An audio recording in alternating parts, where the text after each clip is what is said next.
பார்க்கக்கூடிய டாபிக் என்ன அப்படின்னு பார்த்தீங்கன்னா ஆல்பபெட் டெஸ்ட். இதுவும் ரொம்ப ரொம்ப முக்கியமான டாபிக் தான். இது வரைக்கும் நம்ம ரீசனிங்கில் பொறுத்த வரைக்கும் என்னெல்லாம் முடிச்சிருக்கோம் அப்படின்னு பார்த்தீங்கன்னா டைரக்ஷன், கோடிங் அண்ட் டீகோடிங், அதில் நியூ பேட்டர்ன் எல்லாமே பார்த்துருக்கோம்.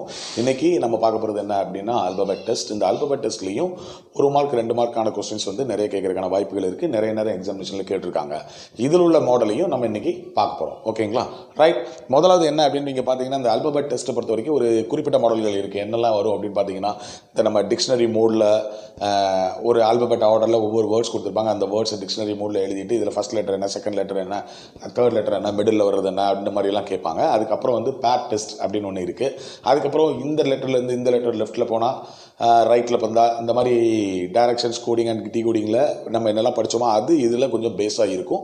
ஸோ அதை வந்து உங்களுக்கு ஹெல்ப்ஃபுல்லாக இருக்கும். பட் ஆனால் எப்படி நான் வந்து கோடிங் அண்ட் டீகோடிங்கில் உங்களுக்கு வந்து A to Z வந்து அதனுடைய பொசிஷன் எல்லாம் தரவாக தெரியணும் அப்படின்னு நான் சொன்னேனோ அதே போன்று இங்கேயும் உங்களுக்கு A to Z வந்து பணப்பாடமாக தெரியணுங்க. இடையில வந்துட்டு அப்படி இப்படின்னு சொல்லிட்டு நம்ம என்ன செய்யக்கூடாது, யோசிக்கிற மாதிரி இருக்கக்கூடாது. ஸோ ரொம்ப தெளிவாக நமக்கு A to Z வந்து நல்ல மனப்பாடமாக வாய்ப்பாடு மாதிரி படித்து வச்சுக்கோங்க. அப்படின்னா தான் இதுவும் நம்ம ரொம்ப ஃபாஸ்ட்டாக போட முடியும். ரைட்டுங்களா? ஓகே, இன்னைக்கு இந்த டாப்பிக்கில் ஒரு சில மாடல்ஸ் நம்ம பார்க்கலாம். ஃபர்ஸ்ட்டில் பார்க்கலாம், which of the following word will come at last position if all the words are arranged alphabetically அப்படின்னு கொடுத்துருக்கு. கீழே ஒரு 5 வேர்டு கொடுத்துருக்காங்க. Action, arrest, about, artery, animal. அப்போ கீழே கொடுக்கப்பட்டுள்ள இந்த 5 வேர்ட்ஸை வந்து நம்ம அல்பபெட்டிக்கல் ஆர்டரில் கொடுக்கும் பொழுது அல்பபெட்டிக் ஆர்டரில் கொடுக்கும்போது எந்த வேர்டானது கடைசியாக வருது அப்படின்னு கேட்டிருக்காங்க. அதுதான் ஆன்சராக நம்ம போடணும். ஓகேங்களா? ரைட். இப்போ பாருங்கள், ஃபஸ்ட்டு வார்த்தை என்ன அப்படின்னு பார்த்தீங்கன்னா ஆக்ஷன் அப்படின்னு கொடுத்துருக்காங்க. ரெண்டாவது வார்த்தை என்ன அப்படின்னு பார்த்தீங்கன்னா அரெஸ்ட். ஓகேங்களா? அரெஸ்ட் அப்படின்னு கொடுத்துருக்காங்க. மூணாவது வார்த்தை என்ன அப்படின்னா அபவுட். ஓகே. நாலாவது வார்த்தை என்ன அப்படின்னா அட்டாரி. அட்டாரி. ஓகேங்களா? அஞ்சாவது வார்த்தை என்ன அப்படின்னு பார்த்தீங்கன்னா அனிமல் அப்படின்னு கொடுத்துருக்காங்க. ஸோ உங்களுக்கு தெரியும் டிக்ஷனரி மோடில் எப்படி இருக்கும் அப்படின்னு. ஆல்பபெட்டிக் ஆர்டரில் ஃபஸ்ட்டில் எல்லாமே ஏ இருக்குது. So we can forget about A. அப்போ முதல்ல எல்லா லெட்டருமே ஏற தொடங்குறதுனால அப்போ இந்த இது ரெண்டாவது லெட்டர் முதல் லெட்டர் பார்த்து நமக்கு வேஸ்ட்டு. ரெண்டாவது லெட்டர் நம்ம பார்க்கணும். லெட்டரில் பார்த்தீங்கன்னா ஏ எங்கேயாவது இருக்கான்னு பார்த்தா இல்லை. ஸோ அப்போ இங்கே என்ன வரும், பி தான் ரெண்டாவது வரும். அப்போ முதல் லெட்டர் என்ன வரும், அபவுட். அபவுட் அப்படிங்கிறது ஃபஸ்ட்டில் வந்துடும். ஓகேங்களா? ரைட். அடுத்தால என்ன இருக்குது, ஆக்ஷன். அதாவது பியை தொடர்ந்து என்ன இருக்கும் அப்படின்னு நீங்கள் பார்த்தீங்கன்னா சி தான் இருக்கும். So action வந்துருச்சிங்களா? அடுத்தல என்ன இருக்கணும், டி இருக்கணும். அந்த மாதிரிலாம் இல்லை. இப்போ அடுத்தாப்புல என்ன இருக்குது, அப்போ நம்ம பார்க்கும்போது என்னை தொடர்ந்து அதுக்கு அடுத்தால என்ன வரும், என்ன தான் வரணும். ரைட். அனிமல். ஓகேங்களா? அது ரொம்ப சிம்பிள் தான். நமக்கு ஏபிசிடிக்கு மனப்பாடமாக தெரிஞ்சது அப்படின்னால ஈஸியாக போட்டுடலாம். So animal. அதுக்கு இடத்துல என்ன இருக்கணும், MNPQRST. அப்போது ஆர் இருக்குது. அதுக்கு அடுத்த தொடர்ந்து தான் ST இருக்குது. அப்போது நாலாவது என்ன இருக்கணும், அரெஸ்ட். ஓகேங்களா? கடைசி என்ன இருக்கணும், டி. இப்போ உங்களுக்கு பார்த்தா தெரியுது முதல் லெட்டர் ஏல இருக்குது. அடுத்தால பாருங்கள் BCNRT ஆல்பபெட் ஆர்டரில் வேறு எந்த லெட்டரும் இல்லை. அதுக்கப்புறம் நம்ம பார்க்கணுன்னு அவசியமே இல்லை. ரைட்டுங்களா? ஸோ இதில் ஏதாவது ஒரு லெட்டர் 2 லெட்டர் ஒன்று போல் வந்தால் தான் நம்ம 3வது லெட்டர் நம்ம பார்க்குற மாதிரி இருக்கும். ஸோ இதை பொறுத்த வரைக்கும் அப்போ நம்ம இந்த கொஸ்டினில் கடைசி வார்த்தை என்ன, அட்டாரி அப்படிங்கிறது தான் நமக்கு வந்து இதில் உள்ள ஆன்சர். ஸோ நம்மளை பொறுத்த வரைக்கும் இந்த கொடுக்கப்பட்டுள்ள 5 வார்த்தைகளில் அல்பபெட்டிக் ஆர்டரில் நம்ம எழுதின பிறகு கடைசியாக வரக்கூடிய வார்த்தை என்ன அப்படின்னு நீங்கள் பார்த்தீங்கன்னா அட்டாரி. அந்த அட்டாரி அப்படிங்கிறது வந்து என்ன ஆப்ஷனில் இருக்குது அப்படின்னு பார்த்தீங்கன்னா டீங்கிற ஆப்ஷனில் இருக்குது. அப்போ ஆன்சர் என்ன அப்படின்னு பார்த்தீங்கன்னா டி தான் ஆன்சர். ஓகேங்களா? ரைட்.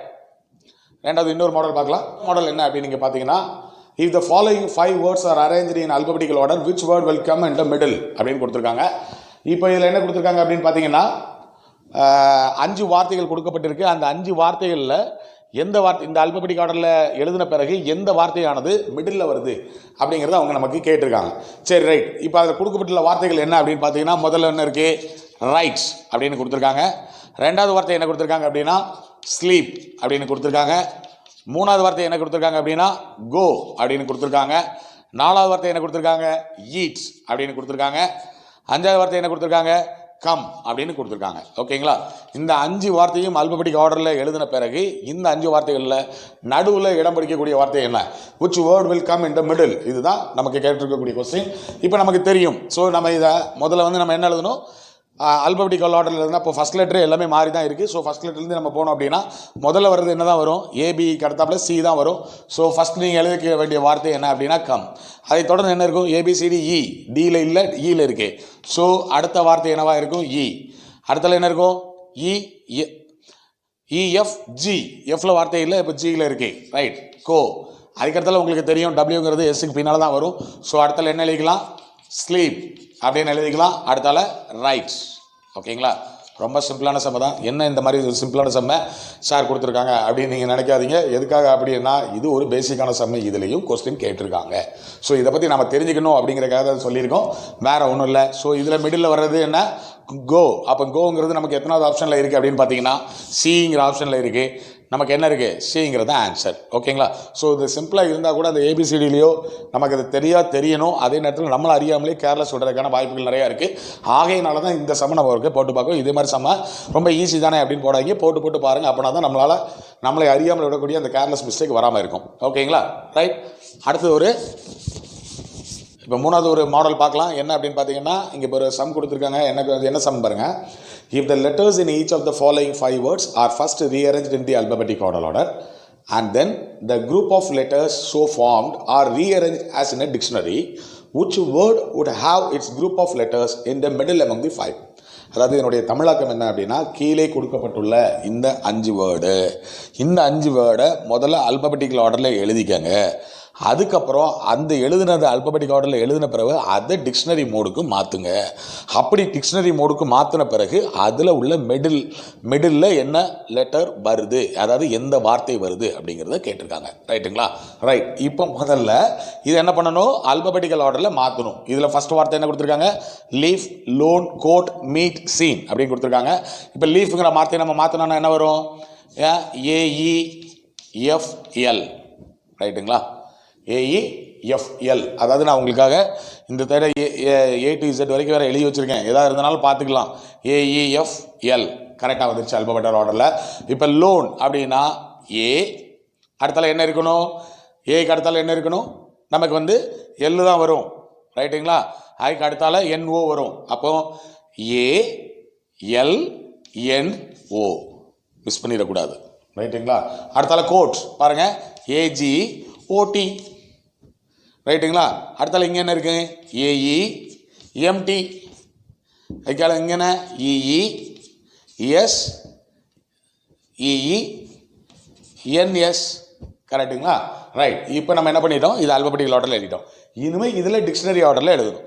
இப்போ டிக்ஷனரி ஆர்டரில் எழுதணும்னா முதல்ல என்ன இருக்குது? இந்த 4 லெட்டர் ஏ இருக்குது. அப்போ அதில் தான் வரணும். அப்போ இந்த 4 லெட்டரில் 2வது லெட்டர் நம்ம பார்க்கணும் இல்லைங்களா? ஸோ 2வது லெட்டர் பார்க்கும்போது 2 லெட்டரில் இ இருக்குது. ரைட்டுங்களா? அப்போ 3வது லெட்டர் பார்க்கணும். 3வது லெட்டரில் எஃப் இருக்குது. அப்போ இதுதான் ஃபர்ஸ்ட்டில் வரும். ரைட்டுங்களா? இது என்ன செய்யுது? ஃபர்ஸ்ட்டில் வருது. இது என்ன வரும்? செகண்டில் வரும். ஓகேங்களா? இந்த ஃபர்ஸ்ட் லெட்டர்லேருந்து 3வது லெட்டர் பார்க்கும்போது எஃப் ஃபஸ்ட்டு, எம் அதுக்கு அடுத்து தொடர்ந்து வரதுனால இது செகண்டில் வருது. ஓகேங்களா? அப்போ 3rd லெட்டர் என்ன வரும் அப்படின்னு நீங்கள் பார்த்தீங்கன்னா ஏக்கு அடுத்தாலேருந்து ஈக்கு அடுத்தால என்ன வரும்? ஜி வரும். ரைட். இது 3rd லெட்டர். இது ஏல இப்போ வேறு எதுவும் இல்லை. இது 4வது லெட்டர். ரைட். இது 5வது லெட்டர். ரைட். இப்போ நீங்கள் பார்த்தீங்கன்னா ஆர்டரில் எழுதினீங்கன்னா இது மட்டும் அங்கே வரும். எப்படி பார்த்தாலும் 3வது இருக்கிறது தானே மிடில். ஸோ அப்போ என்ன அப்படின்னு பார்த்தீங்கன்னா ஏஜிஓடிங்கிறது நம்ம எது எழுதியிருந்தோம்? கோட்டு தான் எழுதியிருந்தோம். அப்போ ஆன்சர் என்ன? கோட்டுங்கிறது தான் ஆன்சர். நம்ம ஆப்ஷனில் கோட்டுங்கிறது எங்கே கொடுக்கப்பட்டிருக்கு அப்படின்னா சிங்கிறதுல கொடுக்கப்பட்டிருக்கு. ஸோ சிங்கிறது ஆன்சர். புரிஞ்சுது? ஓகே. ரைட். அடுத்த ஒரு மாடல் பார்க்கலாம். அடுத்து என்ன அப்படின்னு நீங்கள் பார்த்தீங்கன்னா இது ரொம்ப முக்கியமான ஒரு சமங்க. இதில் அடிக்கடி நிறைய எக்ஸாமில் இதை கேட்டிருக்காங்க. அதாவது என்ன அப்படின்னு பார்த்தீங்கன்னா பேர் டெஸ்ட் அப்படின்னு சொல்லுவாங்க. இந்த பேர் டெஸ்ட் அப்படிங்கிறது என்னன்னா, how many such pairs of letters are there in the word அப்படின்னு சொல்லி ஒரு வேர்டு கொடுத்துருப்பாங்க, which have as many letters between them in the word as in the alphabet அப்படின்னு கொடுத்துருப்பாங்க. இதில் என்ன அப்படின்னு பார்த்தீங்கன்னா இதை சிம்பிளாக நம்ம சொல்கிறது பேர் டெஸ்ட் அப்படின்னு சொல்லுவோம். இதில் எந்த வார்த்தைனாலும் கொடுக்கலாம். இந்த வார்த்தைக்கு நமக்கு பேர் டெஸ்ட் எப்படி கண்டுபிடிக்கணும்னு தெரியணும். இப்போ நம்ம சம்மில் என்ன கொடுத்துருக்கு அப்படின்னா டார்ஜிலிங் அப்படிங்கிற வேர்டை கொடுத்துருக்காங்க. இப்போ டார்ஜிலிங் அப்படிங்கிற வேர்டை கொடுத்துருக்காங்க. ரைட்டுங்களா? இது எப்படி நம்ம பார்க்க போகிறோம் அப்படிங்கிறது பேர் டெஸ்ட்னா வேறு ஒன்றுமே இல்லை. நம்ம ஒவ்வொரு லெட்டராக எடுத்துக்கணும். என்ன அந்த லெட்டரில் நம்ம வரிசையாக ஏபிசிடியை திரும்ப சொல்லி பார்க்குற மாதிரியே இருக்கும். இப்போ பாருங்கள், இங்கே டிங்கிற லெட்டர் இருக்குங்களா? டிக்கு அடுத்ததில் என்ன வரும்? இ வரும். ரைட்டுங்களா? அப்போது இதை எப்படி பேர் டெஸ்ட் பார்க்கணும் அப்படின்னா ஃபர்ஸ்ட் லெட்டரை எடுத்துக்கோங்க. எடுத்துகிட்டு இ, எஃப், ஜி, ஹைச், ஐ, ஜே, கே, எல், எம் எங்கேயுமே அந்த லெட்டர் வரல. ரைட்டுங்களா? அப்போ இதை விட்டுடலாம். அடுத்தால பாருங்கள், 2வது லெட்டர் எடுத்துக்கிட்டேன். பி, சி, டி, இ வந்துருச்சு. இது பேர், அதாவது நடுவில் உள்ளது பி சி டி இ இப்படிங்கிறது பேர். அதுக்கடுத்தால எஃப் ஜி ஹெச் ஐ எதுவுமே இல்லை. அடுத்தால பாருங்க ஆர் இருக்கு. ஆருக்கு அடுத்தால என்ன வரும்? S T U V W X Y இல்லை. ரைட். அடுத்தால ஜே இருக்கு இல்லைங்களா? ஜேக்கு அடுத்தால நம்ம சொல்லி பாருங்க என்ன வரும்? ஜேக்கு அடுத்தால என்ன வரும்? கே வரும் இல்லைங்களா? K L M N O P இல்லை. ஓகே. அடுத்தால இ இருக்கு. இக்கு அடுத்தால என்ன வரும்? F G H I J இல்லை. இந்த ஈல இல்லைன்னா கரெக்டாக கட்டாயம் இந்த ஈலி இருக்காது, தொடர்ந்து இருக்கக்கூடாது. இருந்தாலும் சொல்லி பாருங்க எஃப் ஜி ஹெச் ஐ இல்லை. அடுத்தால என்ன இருக்கு? எல் அப்படின்னு இருக்கு. எல்லுக்கு அடுத்தால என்ன வரும்? எம் வரும். எம் என் இன்னொரு பேர் இருக்கு. எல்லுக்கு அடுத்தால எம் என் அப்படின்னு இருக்கு. ரைட். அடுத்தால எம் என் ஓ இல்லை. ரைட். அடுத்தால என்ன இருக்கு? ஐ இருக்கு. ஐக்கு அடுத்தால என்ன இருக்கணும்? ஜே கே இல்லை. என்னுக்கு அடுத்தால என்ன இருக்கணும்? ஓ இருக்கணும் இல்லை. சரி, இப்போ நம்ம ஃபார்வேர்டு எல்லாம் பார்த்துட்டோமா? இதே மாதிரி ரிவர்ஸ்லையும் அதே மாதிரி சொல்லி பாருங்க. இங்கே என்ன இருக்கு? ஏபிசிடிஇஎஃப் ஜி இருக்கு. ஹைச் ஐ இருக்குங்களா? ஹைச் அதாவது ஜி ஹெச் ஐ. ஐக்கு அடுத்தால என்ன இருக்கணும்? J K L M N O P இல்லை. அடுத்தால எண்ணுக்கு வந்துருங்க. எண்ணுக்கு அடுத்தால என்ன இருக்கணும்? O P Q R S T U V இல்லை. அடுத்தால என்ன இருக்கணும்? என்ன இருக்கணும்? எம். இது எது வரைக்கும் பார்த்தோம்? ஐலேருந்து பார்க்கணும் இல்லையா? ஸோ ஐ பார்த்தோன்னா J K L M N O P இல்லை. ரைட். அடுத்தால எல்லுக்கு பாருங்க. எல்லுக்கு பார்த்தீங்கன்னா என்ன வரும்? M N O P Q R இல்லை. ரைட். அடுத்தால என்ன இருக்குன்னு ஈக்கு பார்க்கணும். ஈக்கு அடுத்தால என்ன இருக்கணும்? F G H I J இல்லை. அடுத்தால இந்த ஈக்கு இருக்காது கட்டாயம். இந்த ஈக்கு இல்லைன்னா இந்த ஈக்கு இருக்காது. ஸோ ஜேக்கு போயிடலாம். ஜேக்கு போனீங்கன்னா கே எல் எம் இல்லை. அடுத்தால ஆருக்கு அடுத்தால என்ன வரும்? எஸ் டி இல்லை. ஏக்கும் வராது, டிக்கு வராது. இது நமக்கு நான் எதுக்காக சொன்னேன் அப்படின்னா இதுதான் ப்ராசஸ். நமக்கு ஆனால் பார்த்த உடனே தெரிஞ்சிடும் ஈக்கு அடுத்தாப்புல என்ன இருக்குது அப்படின்னு பார்த்தீங்கன்னா உங்களுக்கு தெரிஞ்சிடும். புரியுதா? இப்போ ஏ இருக்குது, இதில் பார்த்தோன்னே தெரியுது பிசி, இதில் டிஇ வந்துருச்சுங்களா? இது இப்போ நம்ம வேகமாக போட போட வந்துடும். ஸோ இப்போ இங்கே எத்தனை பேர் இருக்குது அப்படின்னா 1 2 3 பேர் இருக்குது. ஸோ நம்ம ஆன்சரில் என்ன கொடுத்துருக்காங்க அப்படின்னு நீங்கள் பார்த்தீங்கன்னா 4 ஆப்ஷன் கொடுத்துருக்காங்க.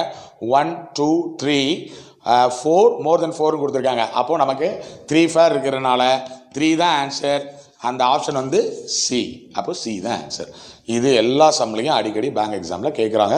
ஸோ இதை நம்ம நல்லா ப்ராக்டிஸ் பண்ணிக்கணும். வேறு ஒன்றுமே கிடையாது. இல்லை எந்த டெக்னிக் கிடையாது. ஏபிசிடி வேகமாக சொல்ல தெரியணும். அதில் எதுவும் மிஸ் பண்ணாமல் நம்ம பார்த்துக்கணும். ஓகேங்களா? ரைட். அடுத்தது இதே இதில் இன்னொன்று வேணாலும் பார்த்துடலாம். இன்னொரு வார்த்தை என்ன அப்படின்னு பார்த்தீங்கன்னா அதே மாதிரி 5வது சம் என்ன இருக்குது அப்படின்னா how many such pairs of letters are there in the word corporate which have as many letters between them in the word in the as in the alphabet. அதே மாடல் தான். இன்னொரு வேர்டு மட்டும் மாற்றி கொடுத்துருக்காங்க. Corporate. ரைட்டுங்களா? பாருங்க, இதுலேயும் பேர் தான் நம்ம கண்டுபிடிக்கணும். ஈஸி. அடுத்தது நம்ம ஸ்டார்ட் பண்ணலாமா? ABC DEF G H I J K இல்லை. ஓக்கு அடுத்தால என்ன வரணும்? P Q R S T U V இல்லை. அடுத்தால ஆர் எடுத்துக்கலாம். ஆருக்கு அடுத்தால என்ன? S T U V W X இல்லை. அடுத்தால பி எடுத்துக்கங்க. பிக்கு அடுத்தால என்ன வரும்? கியூ ஆர் இருக்கு. கியூஆர். அதுக்கு அடுத்தால என்ன? எஸ்டி இருக்கு. ஓகேங்களா? அடுத்தால என்ன இல்லை? யூ இல்லை. ரைட், விட்டுருங்க. அடுத்தால ஓ. ஓக்கு அடுத்தால என்ன இருக்கணும்? பி கியூ ஆர் எஸ் இல்லை. ஆருக்கு அடுத்தால என்ன இருக்கணும்? எஸ்டி இருக்கு. இருக்கா? ஆர்எஸ்டி. அடுத்தால என்ன இருக்கணும்? யூ இருக்கணும். இல்லை. அப்போ அவ்வளோதான். அடுத்தால ஏ ஏபிசி இல்லை. டிக்கு அடுத்தால இ வராது. இல்லை. அதுக்கு அடுத்தால இ. அதுக்கு அடுத்தால லெட்டர்ஸே இல்லை, விட்டுறலாம். அடுத்தால நம்ம ரிவர்ஸில் பார்க்கணும் இல்லைங்களா? இக்கு அடுத்தாப்புல பாருங்கள். இக்கு அடுத்தாப்புல எப்படி பார்த்தாலும் உங்களுக்கு தெரியும். F G H I J K L M இல்லை. ரைட். அடுத்தாப்புல என்ன இருக்கணும்? ஏ. ரைட்டுங்களா? டி எடுத்துக்கணும். டி எடுத்துக்கணும். டி எடுத்தீங்கன்னா UV W X Y Z ஒன்றும் இல்லை. ரெண்டாவது ஏ எடுத்துக்கங்க. பிசிடிஇ எஃப் ஜி இல்லை. ஆர் எடுத்துக்கங்க. எஸ்டியூவி டபிள்யூ இல்லை. ஓ எடுத்துக்கங்க. பி இருக்கா? ஓக்கு அடுத்தது பி இருக்கு. Right. OP Q R S இல்லை. அடுத்தால பி எடுத்துக்கங்க. பிக்கு அடுத்தால என்ன வரும்? கியூ ஆர் எஸ் இல்லை. ஆருக்கு அடுத்து ஆர் எடுத்துக்கோங்க, எஸ்டின்னு எழுதுறோம். ஓக்கு எடுத்துக்கிட்டிங்கன்னா அதுக்கு அடுத்த லெட்டர் இல்லை, சிக்கு அடுத்த லெட்டர் இல்லை. ஸோ இங்கே எத்தனை பேர் இருக்குது அப்படின்னு பார்த்தீங்கன்னா 1 2 3 4. புரியுதுங்களா? ஸோ இங்கே எத்தனை பேர் இருக்குது? 4 பேர் இருக்குது. ஸோ நமக்கு கொடுக்கப்பட்ட ஆப்ஷன் என்ன அப்படின்னு நீங்கள் பார்த்தீங்கன்னா, முதல்ல என்ன கொடுத்துருக்காங்க, ஏலேயே நன்னு கொடுத்துருக்காங்க. ரெண்டாவது 1 2 3 மோர் தென் 3ன்னு கொடுத்துருக்காங்க. ஸோ இங்கே வந்து சின்ஸ் வி ஆர் ஹேவிங் 4 பேர் இருக்கிறதுனால நமக்கு 4 பேர் இருக்கிறதுனால அப்போ ஆன்சர் என்ன தான் வரணும், ஈங்கிறது தான் ஆன்சர்.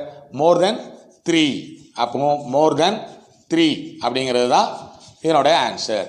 ரைட்டுங்களா? ஸோ அப்போ ஈ தான் என்னது இதனுடைய ஆன்சர். புரிஞ்சுதுங்களா? ரைட். ஸோ இதே மாதிரி நிறைய மாடல் இருக்குது.